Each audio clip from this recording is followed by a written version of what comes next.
حضرت منصور بن عمار رحمۃ اللہ تعالی علیہ ایک روز واز فرما رہے تھے تو کسی حقدار نے 4 درہم کا سوال کیا.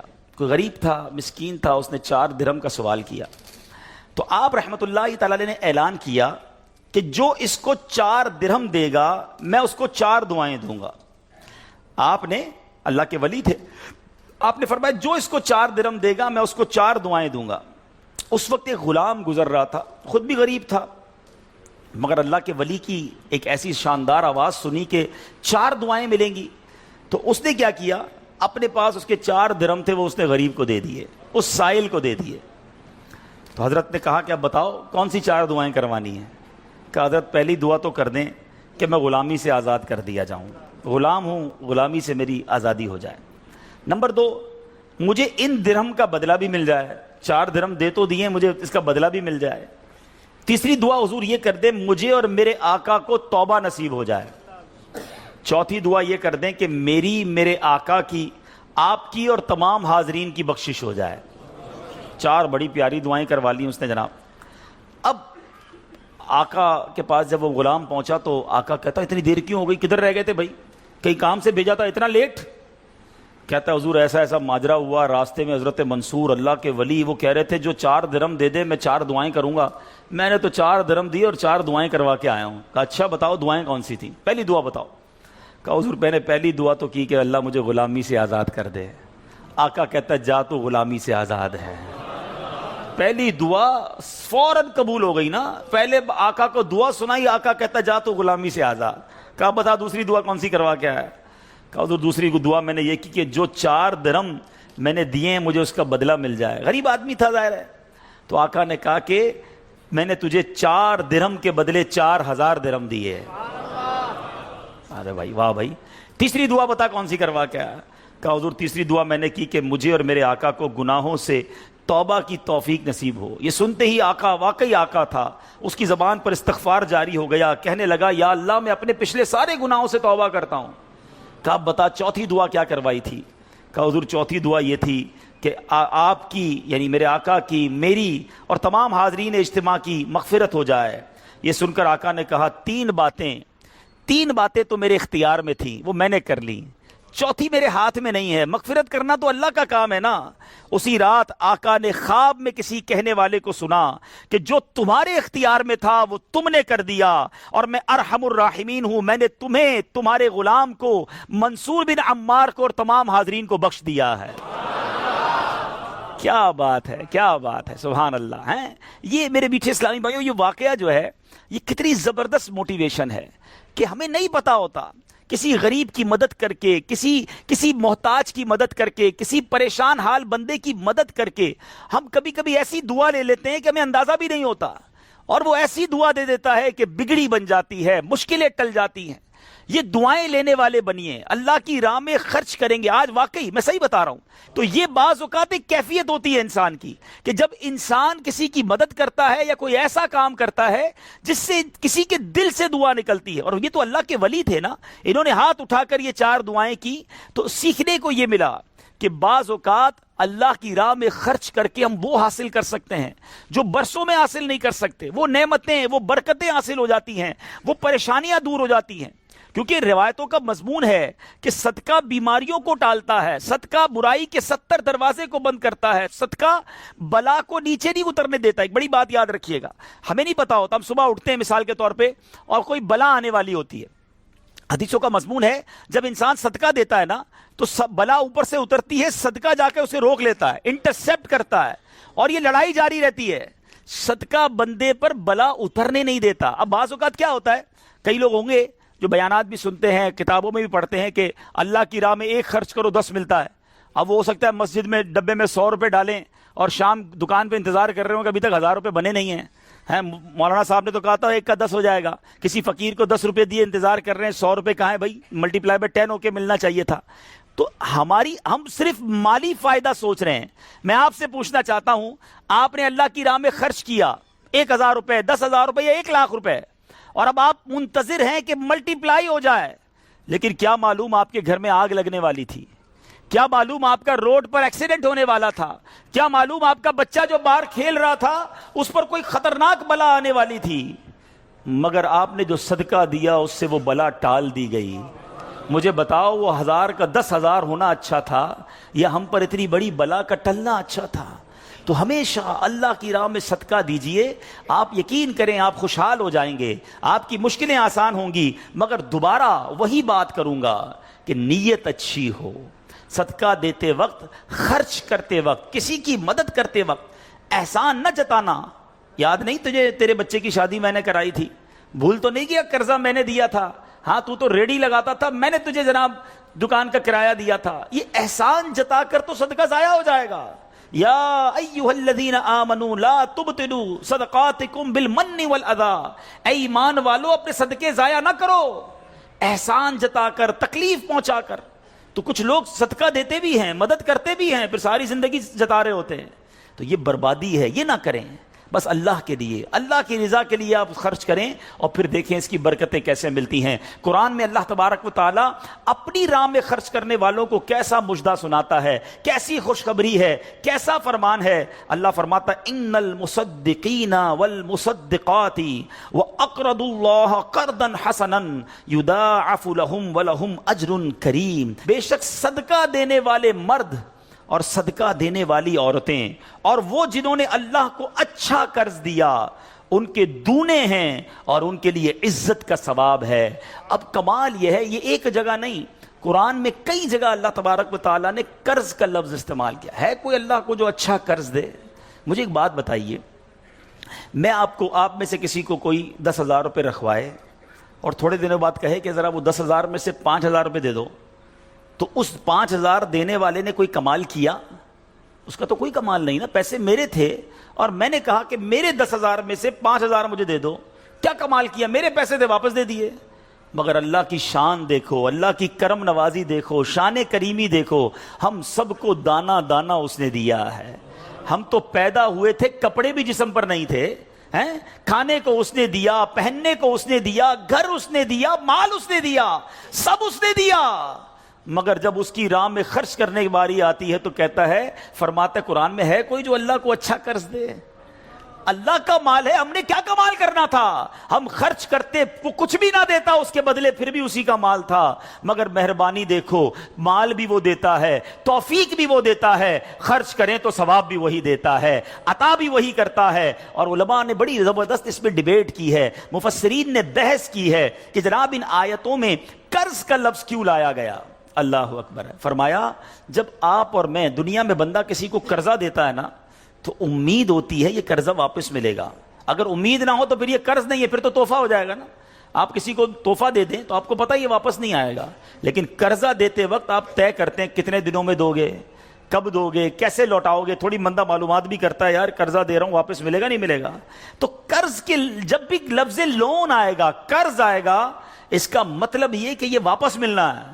تو اللہ نے قرآن میں گویا وعدہ فرما لیا ہے کہ تم جو میری راہ میں خرچ کرتے ہو یہ اللہ کو قرض دینا ہے, یہ تمہیں واپس ملے گا, یہ لوٹایا جائے گا اور زیادہ دیا جائے گا. تو ہمیں اللہ کی راہ میں خرچ کرتے وقت یہ ذہن رکھنا چاہیے. سبحان اللہ. اب بانٹنے سے کیا گھٹتا ہے؟ بڑی خوبصورت حدیث پاک ہے, ذرا سمجھیے گا.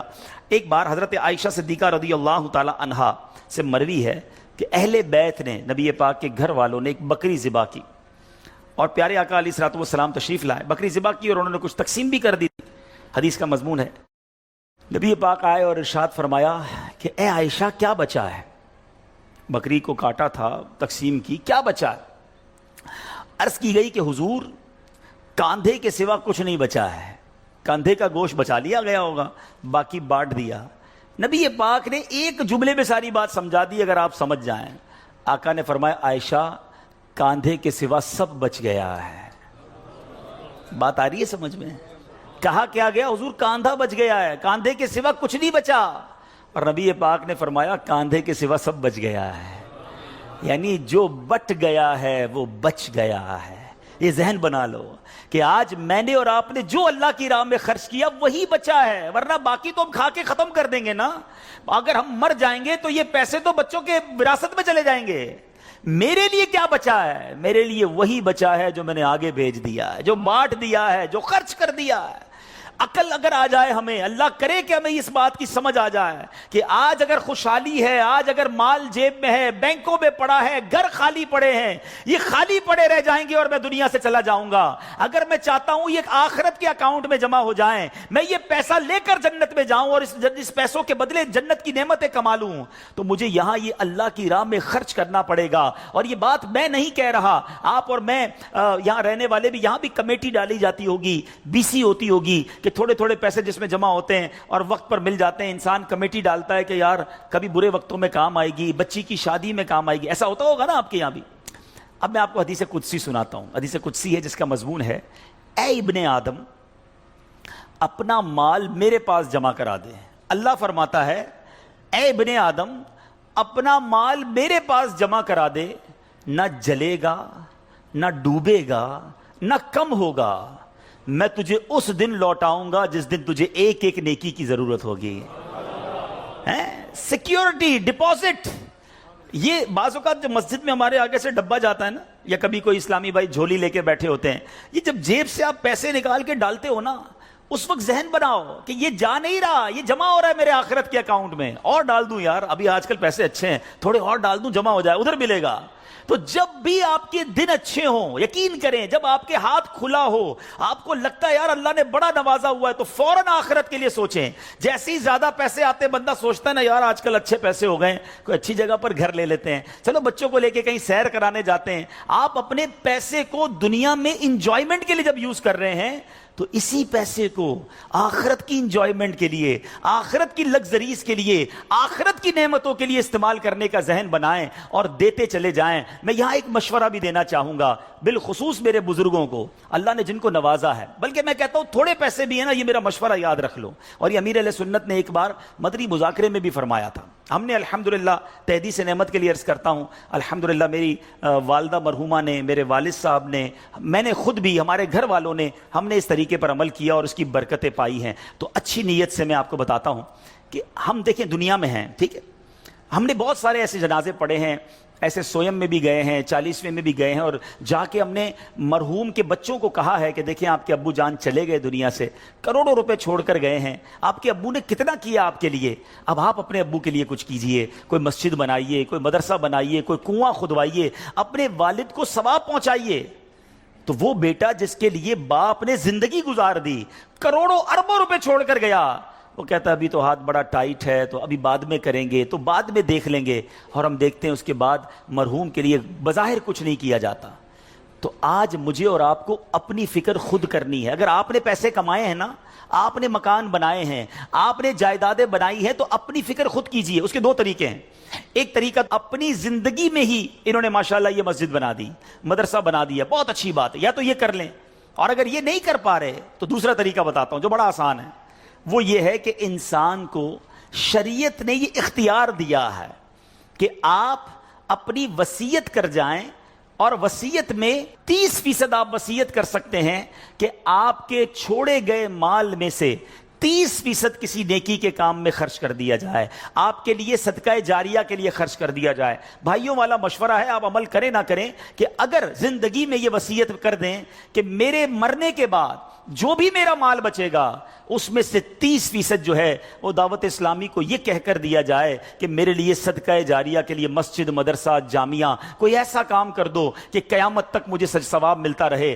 مجھے بتاؤ مرنے کے بعد آپ کا مال 70% تو بچوں کے لیے بچے گا نا، 30% تو اپنے ساتھ لے جاؤ، اپنی جنت بنا لو۔ ورنہ ہوتا یہ ہے کہ ساری زندگی والد نے محنت کی، محنت کرتے کرتے بوڑھا ہو گیا، لاکھوں کروڑوں روپے کی جائیدادیں چھوڑ کر گیا، اور مرنے کے بعد خاندان میں کوئی ایصال ثواب، کوئی خرچ کرنے کے لیے تیار نہیں ہے۔ تو دو چیزیں یاد رکھیں، ایک تو زندگی ہی میں اپنے لیے ثواب جاریہ والے کام کر لیں۔ اللہ کی رحمت سے دعوت اسلامی ساری دنیا میں مسجدیں بنا رہی ہے، ماشاءاللہ ایسے کئی کام ہو رہے ہیں جو قیامت تک چلنے والے ہیں۔ آپ اپنی زندگی میں اپنے لیے وہ کام کر لیجئے، اور اگر ایسا نہ بھی کر سکیں اور کر بھی لیا ہو تو وصیت کرنے میں تو کوئی حرج نہیں ہے کہ مرنے کے بعد تو میرا مال میرے پاس رہنا ہی نہیں ہے، تو کیوں نہ وہ میرے ساتھ جنت میں مجھے کام آ جائے۔ اور آج بھی صدقہ کیسی کیسی پریشانیوں اور بیماریوں کو دور کرتا ہے، اللہ اکبر۔ ایک اور ایمان افروز واقعہ سناتا ہوں کہ ایک بار حضرت عیسیٰ علیہ نبینا علیہ الصلوۃ والسلام کے زمانے میں ایک دھوبی تھا، جو لوگوں کے کپڑے آپس میں تبدیل کر دیتا تھا، یعنی لوگوں کے کپڑے ملا دیتا، لوگ بڑے پریشان تھے اس سے. تو لوگوں نے حضرت عیسیٰ علیہ السلام کو اس کے متعلق بتایا، تو آپ نے اللہ عز و جل کی بارگاہ میں دعا کی کہ اے اللہ اس کو ہلاک فرما دے. اللہ کے نبی نے ایک ایسے شخص کے لیے دعا کی کہ یا اللہ اس کو ہلاک کر دے، تیرے بندے اس سے بڑے پریشان ہیں. ایک روز وہ دھوبی بالکل اسی معمول میں نکلا، اس کے پاس 3 روٹیاں تھیں. ایک سائل آیا، ایک فقیر آیا اور اس نے کہا کہ اللہ کے لیے مجھے روٹی دے دو. تو آپ نے اس دھوبی نے ایک روٹی اس سائل کو دے دی. سائل نے دعا دی کہ اللہ تعالیٰ تجھ سے آفات سماویہ کا شر دور کر دے، آسمانی بلاؤں کو دور کر دے. دھوبی بڑا متاثر ہوا، بڑی پیاری دعا دی. ایک اور روٹی بھی دے دی. اس سائل نے دعا دی کہ اللہ تعالیٰ تجھے جملہ آفتوں سے محفوظ رکھے. اس نے تیسری روٹی بھی دے دی. اب اس سائل نے دعا دی اللہ تجھے توبہ کی توفیق عطا فرمائے.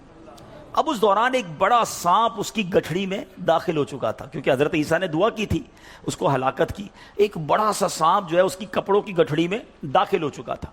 جب دھوبی نے کپڑے لینے کا ارادہ کیا تو اس سانپ نے اسے ڈسنا چاہا.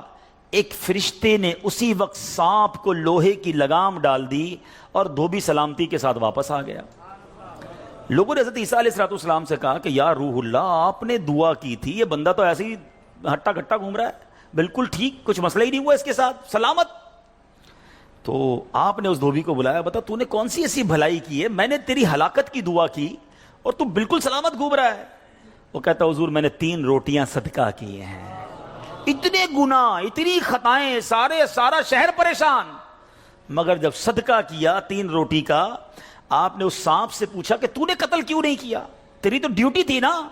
تو سانپ کہتا ہے اے اللہ کے نبی، اللہ نے آپ کی دعا تو قبول فرما لی، مجھے ہلاک کرنے کے لیے بھیج بھی دیا، مگر جب اس دھوبی نے ایک سائل کو صدقہ دیا تو ایک فرشتے نے مجھے لوہے کی لگام ڈال کر روک لیا. اب وہ دھوبی بھی سارا واقعہ سن رہا تھا کہ اتنے گناہ ہیں، سامنے ایک چھوٹا سا صدقہ کیا، میری ہلاکت رک گئی. اس دھوبی نے بھی توبہ کر لی، اپنے گناہوں سے تائب ہو گیا. کیا سیکھنے کو ملا؟ صدقہ بلاؤں کو ٹالتا ہے، صدقہ مصیبتوں کو ٹالتا ہے، صدقہ عمر میں برکت لاتا ہے. ایک بار حضرت داؤد علیہ نبینا علیہ السلام کے پاس ایک شخص تھا اور وہ حضرت ملک الموت آئے اور اس کو بڑا گھور کے دیکھنے لگے. تو تھوڑی دیر کے بعد ملک الموت تو چلے گئے. تو آپ نے اس شخص نے کہا کہ حضور یہ کون تھا جو مجھے گھور رہا تھا؟ آپ نے کہا ملک الموت تھے. ملک الموت سے پوچھا کہ تم کیوں گھور رہے تھے؟ کہا کہ یہ بندے کی اب 3 دن زندگی رہ گئی ہے، اب 3 دن کے بعد یہ دنیا سے چلا جائے گا. تھوڑے دن ہوئے تو وہ بندہ گھوم رہا ہے، پھر رہا ہے آپ کے سامنے. ملک الموت آیا، آپ نے کہا تم نے تو کہا تھا 3 دن میں اس کی روح قبض کرنی، یہ تو بالکل ٹھیک ہے، کوئی مسئلہ ہی نہیں. کہا حضور 3 دن ہی باقی تھے، میں نے روح قبض کرنے پہنچنا تھا. جس دن پہنچنا تھا اس دن یہ بندہ گھر سے باہر نکلا. ایک غریب نے صدا لگائی، ایک فقیر نے پکارا، اس نے 20 درہم اس کو دیے. اس فقیر نے اس کو دعا دی، اللہ نے وہ دعا ایسی قبول کی کہ ہر درہم کے بدلے اس کی عمر میں 1 سال کا اضافہ فرما دیا. 20 سال عمر بڑھ گئی ہے اس کی. اب ذرا سوچئے میٹھے اسلامی بھائیوں، ایسے کئی واقعات ہیں، کئی باتیں بتا دی جاتی ہیں، کئی باتیں پتہ نہیں ہوتی. ہو سکتا ہے ہماری بھی آخری وقت آنے والا ہو، اللہ نے کسی کی دعا سے بڑھا دیا ہو، ہمارا بھی کوئی برا وقت آنے والا ہو، کوئی اللہ نے نیکی کروا دی ہو، ہم بچ گئے ہوں. تو کرتے رہا کرو نیکی، جچاؤ نہ، دکھاؤ نہ، بتاؤ نہ، کرتے رہا کرو. اللہ کریم ہے، وہ نیکوکاروں کا اجر ضائع نہیں کرتا، وہ ضرور عطا فرماتا ہے. اور کیسے عطا فرماتا ہے؟ ایسے ایسے واقعات ہیں کہ سنے تو ایمان تازہ ہو جاتا ہے. مثال کے طور پہ حضرت سیدنا حبیب عجمی رحمۃ اللہ تعالی علیہ کے دروازے پر ایک سائل نے دستک دی. تو آپ کی زوجہ محترمہ جو ہے وہ آٹا گوندھ کے رکھا تھا اور پڑوس سے آگ لینے گئی تھی. پہلے زمانے میں لکڑی وغیرہ آگ کے لیے لینی ہوتی تھی. آٹا گوندا ہوا تیار تھا، آپ نے وہی آٹا اٹھایا اور اس سائل کو دے دیا. آپ کی زوجہ آئیں کہ آٹا کدھر گیا؟ کہ غریب آیا تھا، اس کو ضرورت تھی، میں نے گوندا ہوا آٹا دے دیا. بولے بہت اچھا کیا، مگر ہم نے بھی تو کھانا ہے نا، ہمارے لیے تو کچھ نہیں چھوڑا، آپ نے سارا ہی دے دیا. اب تھوڑی دیر ہوئی تو کیا ہوتا ہے کہ دروازے پر دستک ہوتی ہے. ایک بندہ ایک بہت بڑا تھال لے کر پکی ہوئی روٹیاں بھی لاتا ہے اور سالن بھی لاتا ہے. آپ اپنی زوجہ سے کہتے ہیں دیکھ لو، دیا آٹا تھا، روٹیاں بھی پک کے آ گئیں، ساتھ سالن بھی آ گیا ہے. تو یہ بلیف ہوتا تھا، اللہ والوں کا یقین ہوتا تھا کہ یہ خرچ کیا ہے یہ ملنا ہی ملنا ہے. اللہ کرے کہ ہم اللہ کی راہ میں بس خرچ کرنے والے, صدقہ دینے والے, اللہ کی راہ میں دل کھول کر خرچ کرنے والے بن جائیں. ڈھونڈیے آپ کے پڑوس میں کوئی پریشان ہوگا, تلاش کیجئے آپ کے رشتہ داروں میں کوئی غریب پریشان ہوگا, آپ کے دوستوں میں پریشان ہوگا. اچھا ایک اور بات بتاؤں, جو واقعی صحیح معنوں میں سفید پوش ہوتے ہیں نا, وہ بولتے نہیں ہیں کسی کو. آپ کہیں گے یار کسی دوست نے تو کچھ مدد مانگی نہیں ہے, رشتہ دار تو کوئی آیا ہی نہیں گھر پہ, پڑوسی نے تو کبھی کچھ نہیں کہا. وہ کہیں گے نہیں. آپ ڈھونڈیے, تلاش کیجئے. جنت میں گھر چاہیے نا. مثال دیتا ہوں, آپ کو کوئی یہ کہے کہ جناب کسی پریشان حال کو ڈھونڈ کر 1000 روپے دو اور اس کے بعد فلاں بینک سے 1 لاکھ روپے لے لو, تو پھر پریشان حال فوراً مل جائے گا. سیدھا سیدھا ابھی ڈھونڈتا ہوں جناب 1000 کیوں, 2000 دوں گا تو 2 لاکھ نہیں ملیں گے. تو بندہ یہ کہے گا نا, تو آپ کو سامنے نفع نظر آئے تو سب پریشان حال بھی مل جائے گا. اللہ کے بندوں, جنت میں محل کا وعدہ ہے, ڈھونڈیے نا. آپ کے غریب رشتہ دار پریشان ہوں گے, کسی کی بچی کی شادی ہونے والی ہوگی, کوئی بیچارہ گھر میں اچھا کھانا نہیں کھاتا ہوگا, چلے جائیں اس کے گھر اور اس کی کچھ مدد کر کے آئیں. اور ایک اور بات بھی بتا دوں, بعض اوقات جب یہ پریشان حالوں کی پریشانیاں دور کرنے کی بات ہوتی ہے نا, تو بندہ سمجھتا ہے یار یہ پیسے سے ہی دور ہوگی, میں تو ہوں ہی غریب. تو یہ بھی نہیں ہے. ہر پریشانی پیسے سے دور نہیں ہوتی. اگر پریشانیوں کا حل پیسہ ہوتا تو دنیا میں کوئی مالدار پریشانی نہ ہوتا. اس کو پریشانی آتی, پیسے خرچ کرتا, پریشانی دور کر دیتا. ایسا نہیں ہے. ہر پریشانی کا مداوا, ہر پریشانی کا سولوشن پیسہ نہیں ہے. آپ کو یہ نہیں کہا گیا کہ جو مالی مدد کرے گا اسے جنت میں محل دیا جائے گا. جو کسی مسلمان کی پریشانی دور کرے, بعض اوقات حوصلہ دینے سے پریشانی دور ہو جاتی ہے, ہمت دلانے سے پریشانی دور ہو جاتی ہے. یار گھبرانا نہیں, میں تمہارے ساتھ ہوں, ٹینشن مت لینا, میں بیٹھا ہوں. بیمار ہے, اس کے گھر چلے گئے, تھوڑی دیر اس کے ساتھ بیٹھے, اسے ڈاکٹر کے پاس لے گئے. کسی کا بیچارے کا کوئی معاملہ ہے تو ساتھ جا کر وہ معاملہ حل کروا دیا.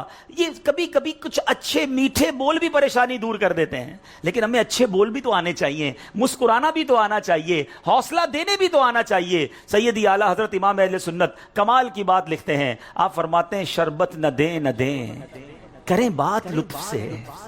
شربت نہیں پلانا, نہ پلاؤ, اچھی بات تو کر لو یار. شربت نہ دے نہ دیں, کرے بات لطف سے. یہ شہد ہو تو پھر کسے پرواہ شکر کی ہے. بعض اوقات مسکرا کر مل لینا بندے کے دکھ دور کر دیتا ہے. چند اچھی باتیں. ہمیں آ کر کوئی کہتا نا یار بڑی بیمار ہوں, پریشان ہوں, اچھا چلو ٹھیک ہے یار, اب کل سے ٹائم پہ آ جانا. ارے اللہ کے بندے, اس نے اپنی پریشانی بتائی, تھوڑا اس سے ہمدردی تو کریں. اچھا کیا ہو گیا, خیر تو ہے, کیسے بیمار ہو گئے, ڈاکٹر کو دکھایا کہ نہیں, میری ضرورت ہے تو بتائیں, کوئی کام ہو تو بتائیں. آپ نے پیسے دیے ان 5 جملوں میں؟ نہیں دیے نا, مگر کیا بتاؤ اس کا درد کم نہیں ہو گیا ہوگا, اس کو حوصلہ نہیں مل گیا ہوگا. یاد رکھو میٹھے اسلامی بھائی, یہ جو الفاظ ہیں نا, ہماری باتیں ہیں, یہ الفاظ زخم پر مرہم کا کام بھی کرتے ہیں, اور یہی الفاظ زخم پر نمک کا کام بھی کرتے ہیں. ہم بعض اوقات کسی کے زخموں پر نمک چھڑک دیتے ہیں. وہ پریشان ہے, تکلیف میں ہے, مصیبت میں ہے, اور اس کو ایسا جملہ کہہ دیتے ہیں کہ اس کی پریشانی بہت بڑھ جاتی ہے. اور کبھی کبھی چند اچھے جملے انسان کا غم بھلا دیتا ہے.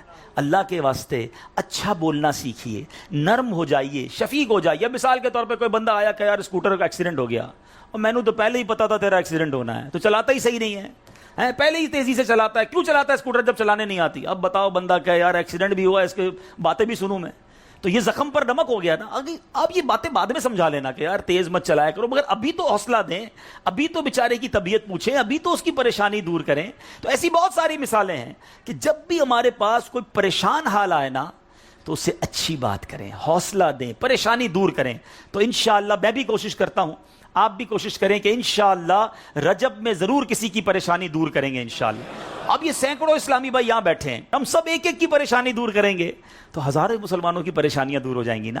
یہ اسلام کی بیوٹی ہے, یہ اسلام کی خوبصورتی ہے کہ مسلمان کی مدد کرے, اس کی پریشانی دور کرے. مالی پریشانی ہے تو دور کریں, جسمانی پریشانی ہے تو دور کریں. بعض اوقات فقط مورل پریشانی, پریشان ہوتا ہے, اکیلا ہوتا ہے, تنہا ہوتا ہے, مایوس ہو گیا ہوتا ہے, آپ اٹھا دیں اسے, ہمت دے دیں, وہ اگلا کھڑا ہو جاتا ہے. تو ہمیں یہ کام کرتے رہنا چاہیے. تو بہرحال آج کے اس مختصر سے بیان میں جو میں نے چند باتیں قرآن و حدیث کی روشنی میں, بزرگان دین کے واقعات کی روشنی میں آپ کو بتائیں کہ اللہ کی راہ میں خرچ کیجئے, دل کھول کر خرچ کیجئے. صلو علی الحبیب صلی اللہ تعالی علی محمد صلی اللہ علیہ وسلم.